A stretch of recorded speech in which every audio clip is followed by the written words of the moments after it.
Bismillahirrahmanirrahim. Assalamu alaikum wa rahmatullahi wa barakatuh. The Sufi tale which I am about to share with all of you is a profound allegory of man's capacity for self-deception, rationalizing power, and tendency to base one creed on another. Originally, this story has been originated by Haji Battash Wali, who is the founder of the Battashi order of the Dervishes.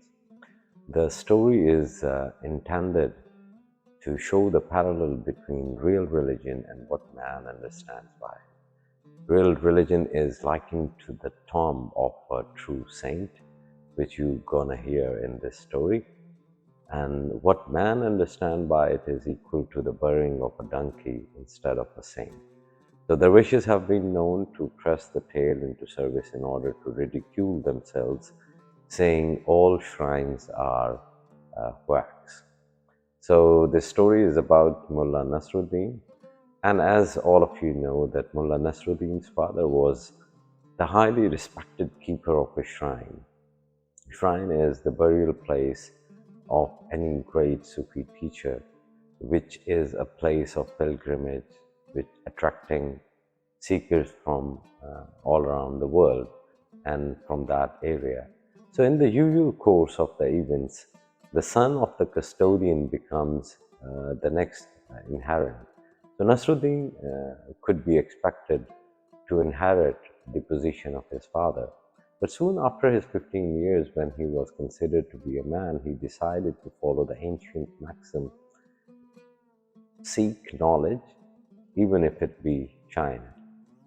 So his father said that I'll not prevent you, my son. So if you want to seek knowledge and if you want to go China, you have all the freedom. Nasruddin, hearing this answer from his father, saddled a donkey and set off on his travel. He visited the lands of Egypt and Babylon, roamed in the Arabian desert, struck northward to Iconium, to Bukhara, Samarkand, and the Hindu Kush mountains, consorting with dervishes and always heading toward the farthest east. Nasruddin was struggling across the mountain ranges in Kashmir after a detour through the Little Tibet when, overcome by rarefied atmosphere and privations, his donkey lay down and dead. Nasruddin, overcome with grief, for this was the only constant companion of his journeys, which had covered a period of a dozen years or more. Heartbroken, he buried his friend and raised a simple mound over the grave. There he remained in silent meditation, the towering mountains above him and the rushing torrents below. Before very long, people who were taking the mountain road between India and Central Asia to China and the shrines of Turkestan observed this lonely figure, Mullah Nasruddin, alternately weeping at his loss and gazing across the valleys of Kashmir. They said, "This must be the grave of a holy man." They said to one another, "And a man of no mean accomplishments, if his disciple mourn him thus, why? He has been here for many months, and his grief shows no sign of abating." Presently, a rich trader was passing by, and he gave orders for a dome and a shrine to be erected on the spot as a pious act. Other pilgrims who used the same road terraced the mountainside and planted crops whose produce went to the upkeep of the shrine.